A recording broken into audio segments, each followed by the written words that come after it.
There are two major trails in the park. The larger trail is the O Trail, also called the Paine Massive Circuit.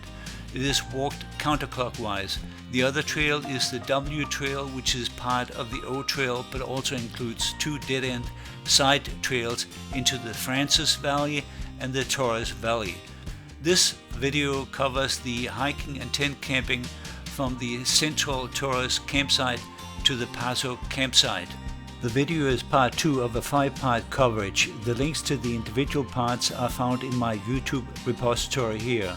The O Trail has several camping areas. Here in part 2 I will cover Central Torres, Ciron, Dixon, Piras and Paso. We will start at Central Torres camping area, which is the common starting point for hiking the O Trail. The tent camping area is a small section of a large flat area at the foothills of the Pine Massif. From the hillside you get an overview showing the tent camping area, the large hotel and the refugio area, and the welcome and transportation center where you are dropped off by bus. You don't need to check in at the welcome center and can walk directly to the camping area. At the camping area you have a small congested hut where you present your reservation. The bathroom facility is simple and primitive. If you're lucky you may find a bit of a privacy, but don't count on it, it's a very busy place. Next morning you may venture out on the relatively long trail to Ciron. It follows the Paine River. It will likely feel as a strenuous walk, being the beginning of your long journey. It should feel good to make plenty of rest stops and give you more time to look forward and backward to enjoy the scenery and the path you have traveled. Finally, seeing the Ciron campsite in the distance is quite a relief. Ciron is nicely located in a large flat area surrounded by rolling hills, and the facilities are adequate. Here, as in most of the other campgrounds, you see tents cramped together, offering little privacy. This could have been avoided by better planning with proper vegetation spread out over a large area. Next morning you head out on the trail from Ciron to Dixon, passing Paine Lake and continuing following the Paine River.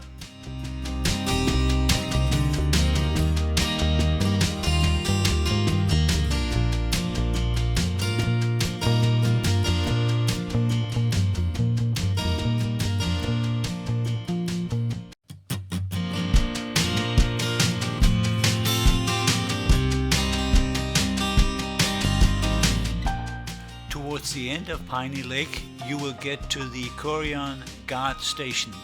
It serves as a permit check station to ensure you have permits for the upcoming demanding portion of the O Trail, where you need to get across the Ghana Pass. Corian is not a camping area. You may find some resting hikers probably realizing that carrying a lot of stuff for about a week's hike on the O Trail can be quite demanding. You will finally get the spectacular view of the Dixon camp from a steep hillside and virtually have to slide down on your back on the steep trail leading to the lower lying areas. Dixon is very beautifully located and the views from the camping area are just wonderful. The facilities are primitive and on a small scale for the number of campers. This camping area could have been much better without the horse camp next to the campers. The strong winds of Patagonia, horse manure dust and tenting is a bad combination. Horse manure just does not belong in a camping area. The camping area could also be much improved by a better utilization of the large area to create more privacy instead of the cramped tenting area. You have to be very lucky and innovative to get a tenting spot like this that is unfortunately very hard to come by in this park's campgrounds. Next day's hike brings you into a spectacular area surrounded by mountains. you'll get towards higher elevations and colder temperature. You will pass through beautiful forested areas.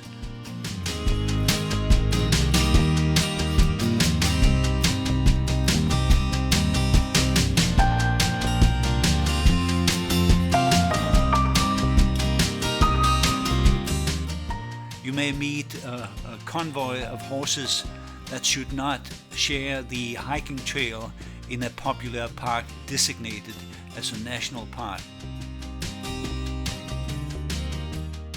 You will have to, with good faith, cross some bridges in poor conditions and questionable integrity. As you get towards high elevations, you get the first glimpse of some of the glaciers and the misty, cold air from the glaciers. The Piros camping area is cramped and not very inviting and poorly designed, with a shelter area inadequate in size for the great number of campers let into the park by its for-profit enterprise type of management. Days with bad weather not suitable for crossing the Ghana Pass will also increase the congestion at the Piros camp. The toilet facility is inadequate in size and was in need of repair.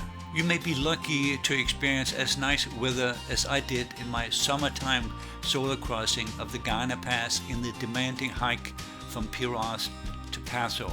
It can be a lot different. Looking back, as you head upwards towards the Ghana Pass, you get a glimpse of the Piros camping area in the distance.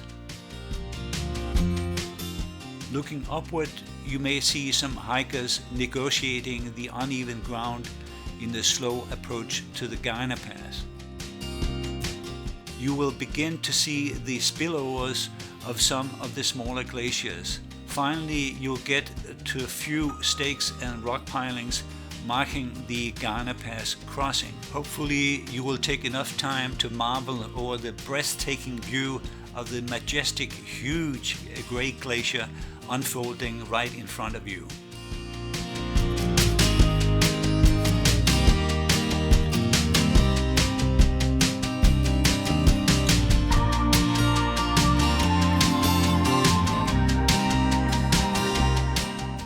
Enjoy the magnificent view to its fullest extent, because the steep, challenging descent towards Paso along the mountainside is a whole different experience.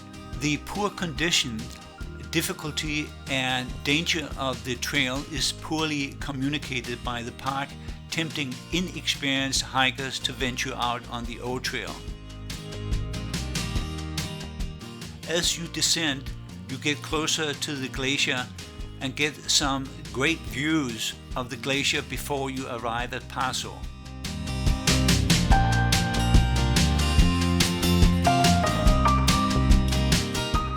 Paso is not a very pleasant place for camping.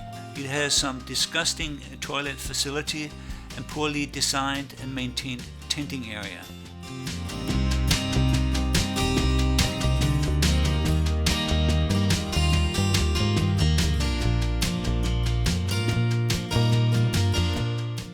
Perhaps your only enjoyment here will be seeing the local fox, but be aware of losing some important items like a shoe to this very intelligent animal. You are better off experiencing the glacier views in the vicinity of the camping area. This completes the coverage of the upper part of the old trail. The rest of the old trail is covered in part 3. You find its link and the other links in my YouTube repository given here.